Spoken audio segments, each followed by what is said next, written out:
Salut chers élèves et chers abonnés. Aujourd'hui, nous allons voir un exercice sur les inéquations irrationnelles pour les élèves de la classe de première C, première D et première E. Et donc, suivez très bien. Alors, la première inéquation, c'est une inéquation du type racine de P de x inférieure ou égale à Q de x. Et puis, la deuxième inéquation, c'est une inéquation du type racine de P de x supérieure ou égale à Q de x. Alors, on va commencer par la première inéquation. On va donner les méthodes pour résoudre de telles inéquations. Donc, I1, c'est bien l'inéquation racine de P de x inférieure à la Q de x. Alors, I1 est équivalente à P de x supérieur à 0. Il faudrait que P de x soit supérieur à 0 pour la contrainte au niveau de racine de P de x. Mais une fois que P de x est supérieur à 0 et que la racine existe et positive, on ne doit pas avoir un nombre positif qui soit inférieur à un nombre négatif. Donc, bien évidemment, il faudrait que Q de x soit supérieur à 0 pour que l'ensemble des solutions ne soit pas vide. Et donc, voilà pourquoi Q de x doit être supérieur à 0. Une fois que les deux membres sont positifs, on pourra élever au carré. Parce que avant d'élever les deux membres d'une inéquation au carré, il faut s'assurer que les deux membres sont positifs. Et donc, ici, les deux membres étant positifs, alors on élève les deux membres au carré. Donc, on obtient ici. Voilà. Donc, résoudre cette inéquation-là revient à résoudre le système. Alors, on passe à l'inéquation I2.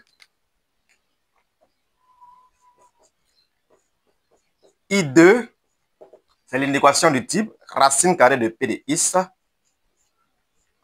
supérieur ou égal à Q de x. Alors, I2 est équivalente pour la contrainte.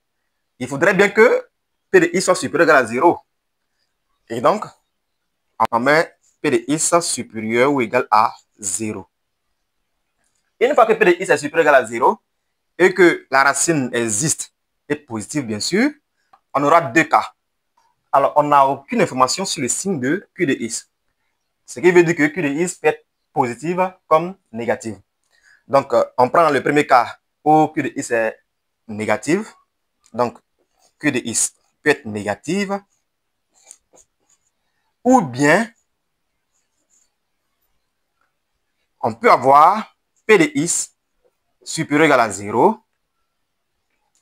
Q de x, cette fois-ci, supérieur à 0. Une fois que les deux membres sont positifs, alors on peut élever les deux membres au carré. Donc, on aura P de x supérieur ou égal à Q de x au carré. Mais on va remarquer une chose, c'est que P de x supérieur à 0 devient caduque du fait que P de x est supérieur à Q de x au carré ici. Donc, on aura